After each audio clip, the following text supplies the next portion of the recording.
Hey folks, how's it going? Excited to do a quick overview today of the Resto Shaman builds for pre-patch. So I'm going to jump right into it.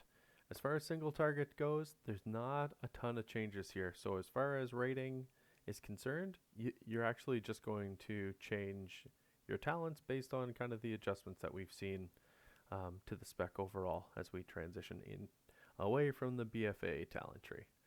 So what do we see tier 1? You're going to go with Unleash Life. So that actually just gives you basically an increasing ability or effectiveness on your heals by 35%. So think of it like a cooldown, but it's absolutely great. It's got a 15-second recharge time, so pretty good overall. What it is going to do though, it consumes 4% of your base mana, so be careful with that because that'll clean you out pretty quick as you try to manage your efficiency um, and the amount of that people are standing in bad in front of you. Tier 2, no major change. You're going to go with Echo of the Elements. I know we've seen this kind of ripped and flipped around and presented to the spec a couple different ways. Happy to see it here. It's going to be fun.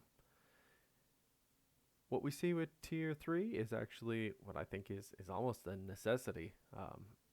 Resto has such limited mobility and not a ton of defensives, so having Spirit Wolf maintain as the go-to only makes sense to me. But definitely let me know, is Earth Grab or Static Charge useful in any other content? I could maybe get my arm twisted into it for some Mythic Plus builds, depending on your composition. But for raiding, like Spirit Wolf is the way to go. Tier 4, go with the Earthen Wall Totem. Really just allowing you to strengthen up the support of your allies that you're trying to keep alive. Tier 5, really excited to see this as part of our kit again, but overall just Wind Rush Totem. So getting a 60% increased movement speed for 5 seconds, this is absolutely going to change the way we manage some mechanics. I think you're going to see this talent alone start to make a little bit more of an argument to bring a Resto along with you. Tier 6, another totem. This one is Cloudburst, and what it does, it kind of gives your Cloudburst totem a second charge tied to it, really. Yeah, it just kind of collects power from all your heals, and then when it does expire, it just releases healing all of your allies within 40 yards by 30%. Um, Basically, this is going to be fun. This is just nothing but an ability to complement the healing that you've been able to do over the time that it was up. Finally, tier 7, you're going to go with High Tide. So depending on what your ability is for this tune right now, I think it's like 40% of our mana. So every time you spend 40% of your mana, you're going to bring in a High Tide, making your next two chain heals heal for an additional 10% and not reduce with each jump. So not seeing those diminishing heals will make a pretty substantial difference. Now, for the AoE builds we're looking at, not a ton of change here, but we'll jump through it really quick. Unleash Life remains. This is going to be a big part of our kit. Echo of the Elements again for tier 2. Tier 3, it's utility based. I'm going to go with Spirit Wolf, but there may be cases where you actually could use maybe the Earth Grab Totem or the Static Charge as well if you need an additional stun in your group. Tier 4, you're going to stick with Earth and Wall. Tier 5, you're not going to necessarily go with Wind Rush. Go with Graceful Spirit. It's going to reduce the cooldown of Spirit Walker's Grace by 60 seconds, like it says in the cool tip.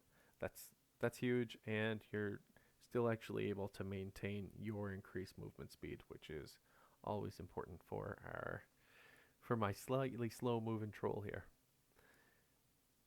Tier 6, you're going to go with the Cloudburst Totem, so really just allowing us to, again, almost redistribute evenly the amount of healing, 30% of the healing that we do over the time that it's up. Ton of fun. Like, I think this is going to be really exciting to play with, and depending on how you can organize your bursts, there's going to be some really unique creative aspects of this that I'm looking forward to see. Finally, down in tier 7, you're not going to go with High Tide for Mythic Plus. You're going with Ascendance. And jump over into your water ascendant and just double up the healing that you do for 15 seconds, immediately healing yourself and then all of your allies within 20 yards. Really, really easy way to go. Um, Alternatively, you could go with High Tide. It's still a really good choice. It's just Ascendance. The way that we've got Resto coming together, it really kind of ends up being the go-to. That's kind of it right now, folks. Let me know. Are you planning on running this any differently? I know Mythic Plus, it's easy to look at Deluge and think like, oh yeah, like that's the win by having Healing Wave and Surge and Chain Heal buffed by 20%. Um, I think there's an argument there, but ultimately, what we're showing right now is go with this build.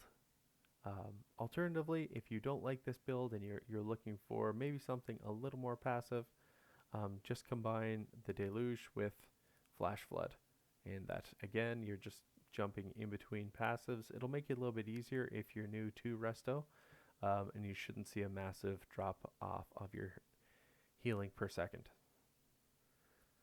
Overall, like the biggest change, honestly, that we're looking at with Shadowlands and the Resto Shaman build, it's actually just the impact of the AoE caps.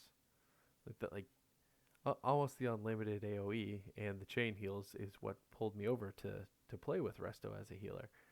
So when I look at the overall kit, it starts to get kind of interesting. So Capacitor Totem, Earthbind Totem, no change there, but they're just crowd control abilities. As far as talents go, Chain Heal is going to be limited now to a 4 individual target. I'm sore that it's not 5, to be perfectly honest. They take care of a full dungeon, but I guess Blizz is trying to keep us on our toes.